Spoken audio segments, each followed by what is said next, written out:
जय हिंद। देखिए समझते हैं पूरक राशि क्या होती है। हमने पढ़ा रखा था कि जो है राशि क्या होती है और इसके बाद जो है सदिश राशियां और अदिश राशियां क्या होती हैं और ये किससे बनी होती है, व्युत्पन्न राशियों से। इसके बाद हमने आपको बताया था कि उसमें मूल राशियां क्या होती हैं, ठीक है। फंडामेंटल क्वांटिटी क्या होती है, डिराइव क्वांटिटी क्या होती है।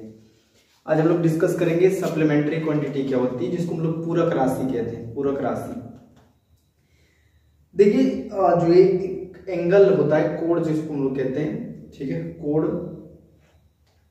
कोण जो होता है जो है उसके लिए एक नई क्वांटिटी बनाएगी, क्योंकि सारी जो है वेक्टर के अंतर्गत सारी क्वांटिटी जो है ना वेक्टर होती है तो स्केलर होती हैं। लेकिन इसके सिवाय कुछ जो है ऐसी क्वांटिटीज फाइंड की गई जो कि इससे अलग एग्जिस्ट कर रही थी। ना तो वो मूल राशियां थी और न ही व्युत्पन्न राशियां थी, उनको अलग कैटेगरी में डालना पड़ा। इसलिए इसके लिए एक नई राशि बना दी गई जिसका नाम रख दिया गया पूरक राशि। जब राशि अलग रख दी गई तो इनके लिए यूनिट भी नया बनाया गया जिसको पूरक मात्रक कहते हैं। तो पूरक राशियां केवल दो ही हैं, एक तो कोण है, एंगल जिसको कहते हैं, और एक घन कोण है। कोण और घन कोण, ठीक है। इनके यूनिट्स जो है रेडियन स्टेरेडियन होते हैं। तो ये दोनों जो है वो पूरक राशियों के अंतर्गत डाल दिया गया है, कोण और घन कोण। राशि किसे कहते हैं, जिसे मेजर कर सके, जिसे काउंट कर सके, उसको क्वांटिटी कहते हैं।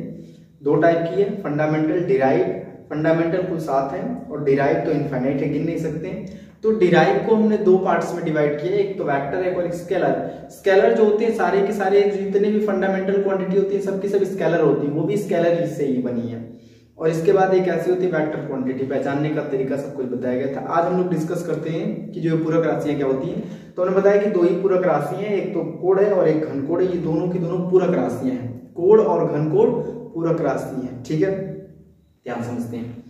अब देखिए यूनिट मापन के रूप में ना, मापन के रूप में कुछ सिस्टम मेजरमेंट क्या होता है, ठीक है। मापन क्या होता है, जब भी कोई फिजिकल क्वांटिटी होती है ना और उसका कंपेयर कर देते हैं उसके यूनिट के साथ, ठीक है। जैसे 2 और हमने उसके बगल में उसकी यूनिट लिख दी केजी, 2 केजी। तो जब भी हम किसी का कंपेयर किसी यूनिट के साथ करते हैं ना, ये जो पीछे लिखा गया इसी को हम लोग बोलते हैं कि ये यूनिट है। ये क्या है, यूनिट, मात्रक बोलते हैं हिंदी में, मात्रक। तो मात्रक क्या होता है, किसी भी फिजिकल वर्ड को नापने के लिए, ये कोई भौतिक वर्ड है, कोई न्यूमेरिकल वैल्यू बोल सकते हैं, आंकिक मान है, ठीक है। इसको मेजर करने के लिए इसके पीछे जो उसका जिसके साथ भी कंपेयर कर रहे हैं, इसका मतलब ये है कि 1 किलो, 1 किलो प्लस 1 किलो तब जाके 2 किलो। तो इसका मतलब ये होगी जो पीछे लिखा गया है इसको हम लोग कहते हैं कि ये मात्रक है, ठीक है। तो किसी भी भौतिक राशि को मापने के लिए जिसका प्रयोग किया जा रहा है, जिस मानक का, जिसका भी हम लोग इस्तेमाल कर रहे हैं उसको हम लोग बोलते हैं कि ये मात्रक है। किसी भी भौतिक राशि को मापने के लिए जिस भी जो पैमाने का प्रयोग कर रहे हैं उसको हम लोग बोलते हैं कि ये मापन है, ठीक है। तो जब भी किसी भौतिक राशि की तुलना उसके मात्रक से कर दी जाती है तो उसको कहते हैं कि मापन हो रहा है।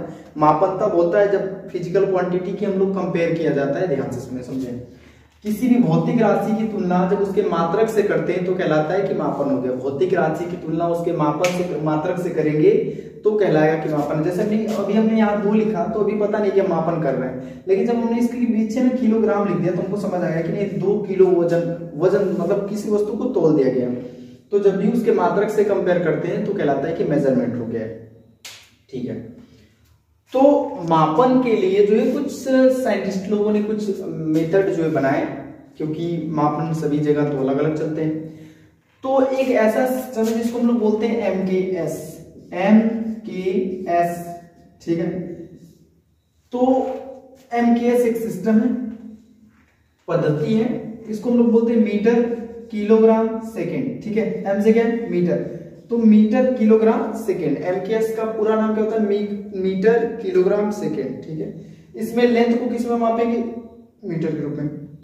मास को किस में मापेंगे, किलोग्राम के रूप में। और इसके बाद जो है टाइम जो होता है उसको सेकेंड में मापेंगे। MKS, metre kilogram second. लंबाई या दूरी को मीटर में, वेट जो भी द्रव्यमान होगा उसको किलोग्राम में, और जो समय होगा उसको सेकेंड में मापते हैं। इसको कहते हैं MKS पद्धति, MKS पद्धति, मीटर किलोग्राम सेकेंड पद्धति, ठीक है। इसमें लंबाई को मीटर में, द्रव्यमान को किलोग्राम में और समय को सेकेंड में। जिस भी पद्धति में द्रव्यमान जो है वो किलोग्राम में मापा गया होगा, मास किस में मापा, किलोग्राम में, किलोग्राम के रूप में, ठीक है।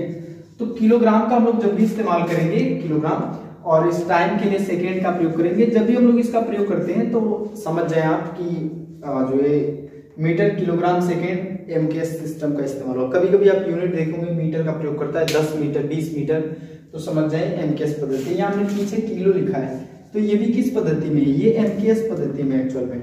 तो एमकेएस पद्धति जो होता है उसको मीटर किलोग्राम सेकेंड बोल सकते हैं पूरा नाम, और एक दूसरी सिस्टम होती है जिसको हम लोग सीजीएस बोलते हैं। क्या बोलते हैं, CGS, CGS centimetre gram second, centimetre gram second. CGS का फुल फॉर्म होता है सेंटीमीटर ग्राम सेकेंड। इसमें लेंथ को सेंटीमीटर में और मास को ग्राम में और टाइम को सेकेंड में। दोनों में कॉमन क्या है, टाइम। टाइम को सेकेंड में इसमें भी मापते हैं, इसमें भी सेकेंड में ही मापते हैं। दूरी को सेंटीमीटर में, द्रव्यमान को ग्राम में और समय को सेकेंड में। दूरी को सेंटीमीटर में, द्रव्यमान को ग्राम में और समय को सेकेंड में। ठीक है, तो दो टाइप की पद्धति हमने पढ़ी, एक तो एमकेएस और एक सीजीएस। एमकेएस का मतलब मीटर किलोग्राम सेकेंड, लंबाई को मीटर में, द्रव्यमान को किलोग्राम में और टाइम को सेकेंड में। और दूसरा होता है सीजीएस। सीजीएस का मतलब सेंटीमीटर ग्राम सेकेंड, लंबाई को सेंटीमीटर में, ग्राम को, द्रव्यमान को ग्राम में और टाइम को सेकेंड में मापते हैं। तो ये दो सिस्टम हो गए जिसको हम लोग एमकेएस और सीजीएस बोलते हैं। तीसरा होता है जिसको हम लोग कहते हैं एफपीएस। ठीक है, एफ से होता है फिट, फीट पाउंड सेकेंड, कुछ लोग उसको फुट पाउंड सेकेंड भी बोलता है, कोई दिक्कत नहीं है। तो हम लोग फीट का भी प्रयोग करते हैं लंबाई को मापने के लिए। जैसे जो लोग मिस्त्री वगैरह होते हैं, जो मतलब दीवार वगैरह बनाते हैं, तो वो लंबाई को फीट में मापते हैं। ठीक है, और जो द्रव्यमान मापा जाता है पाउंड में मापते हैं। पाउंड में जो ये बहुत कम लोग इस्तेमाल करते हैं इंडिया में, वो अदर कंट्री वाले ज्यादातर इस्तेमाल करते हैं। ठीक है, तो पाउंड में द्रव्यमान को मापा जाता है और समय को किस में मापते हैं, सेकंड में। तो इसका पूरा नाम क्या हो गया, foot pound second, foot pound second, feet pound second. ये एफ जो है वो फीट है और पी फॉर पाउंड है और एस फॉर सेकंड है। लंबाई को किस में मापते हैं, फीट में, और इसके बाद डिस्टेंस मास को पाउंड में और टाइम को सेकंड में, द्रव्यमान को पाउंड में। एमकेएस में मीटर किलोग्राम सेकंड, द्रव्यमान को किलोग्राम में, दूरी को मीटर में और समय को सेकंड में। सीजीएस सेंटीमीटर ग्राम सेकंड, लंबाई को सेंटीमीटर में, द्रव्यमान को ग्राम में और समय को सेकंड में। एफपीएस फीट पाउंड सेकंड, तो लेंथ को हम लोग फीट में मापेंगे और पी से पाउंड मतलब मास को पाउंड में मापेंगे, द्रव्यमान को पाउंड में और समय को सेकंड में। लास्ट तो होता है एसआई सिस्टम। ठीक है, इसको हम लोग कहते हैं इंटरनेशनल सिस्टम, अंतरराष्ट्रीय प्रणाली। ठीक है, अंतरराष्ट्रीय प्रणाली। तो अंतरराष्ट्रीय प्रणाली में जो है नए नए पद्धतियों का इस्तेमाल किया जाता है, वो एमकेएस, हम लोग इंडिया में एमकेएस का ही इस्तेमाल करते हैं। ठीक है, ध्यान रखेंगे।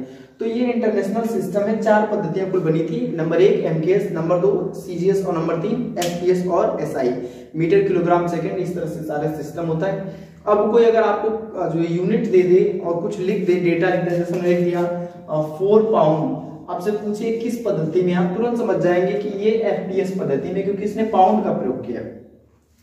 अभी हमने लिख दिया 40 मीटर है, तो किस पद्धति के रूप में, एमकेएस में है। क्यों, क्योंकि हमने लेंथ में मीटर शब्द का इस्तेमाल किया। तो बेसिक चीजें, सारी जानकारी होनी चाहिए। ठीक है, थैंक यू।